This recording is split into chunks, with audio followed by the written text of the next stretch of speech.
informalization of the economy cost Zimbabwe at least 1.15 billion in potential fiscal revenue between 2020 and 2023, a research paper has shown. This comes at a time when industry experts have bemoaned the widening levels of informality across business sectors, which is threatening to choke the manufacturing industry.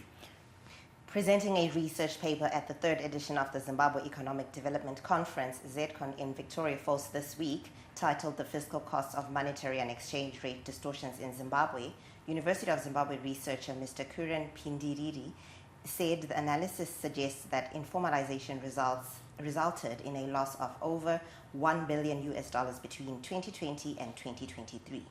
The high level of informalization has resulted in the size of Zimbabwe's economy being understated while making it difficult to account for activities of all economic agents for tax purposes. Most captains of the industry and commerce are of the view that the rise of the informal sector, while creating opportunity for ordinary people, is a threat to the established productive sector players and the growth of the country's economy at large.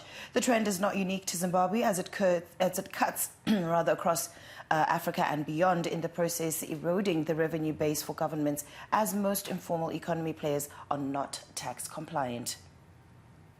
Our findings are quite intriguing. Yes, we found out that the country is losing large chunk of its revenue or tax revenue from the informality.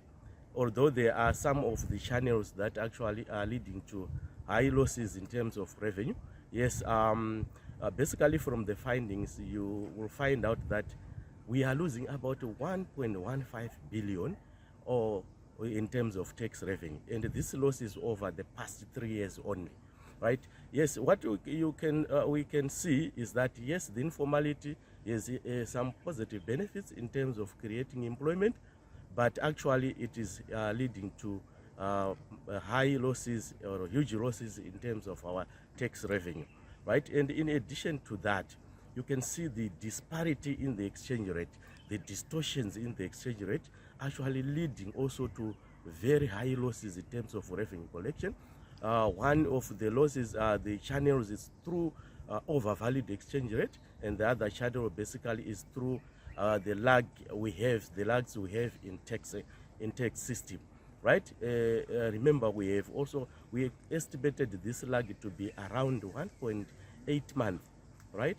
So because of that, we lose a lot in terms of our fiscal revenues. So it's very clear then that Zimbabwe needs to try and continue putting in policies to formalize the informal sector, because if we don't do that, then obviously the tax losses, if you look at 2024, they've obviously gone even higher than the 1.15 billion. Yes, definitely this is the way forward. And yes, we need to formalize the informal sector.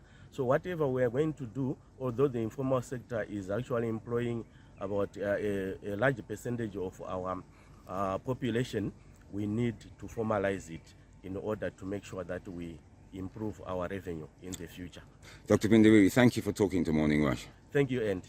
Yep, so it's clear that informalization, even though, as Dr. Pindiriri said, does create huge employment, which is good news because it means that some of our citizens are working in the informal sector, making a living. The fact is that governments all around the world do depend on tax collection to function. And so when you look at that number, 1.15 billion over 2020 to 2023, you can imagine the impact that could have had on Zimbabwe's budget and on Zimbabwe's coffers if we managed to actually get that money from taxes, genuine taxes. This is not taxes, of course, that are over and above anybody else. These are taxes that normal people are paying, particularly those in the formal sector. This is Andy Hodges for Morning Rush. Good morning to you all, reporting from Victoria Falls to the just ended ZCON 2024. Konapo, ipapo pa ZTN Prime, DSTV channel 294, the place to be.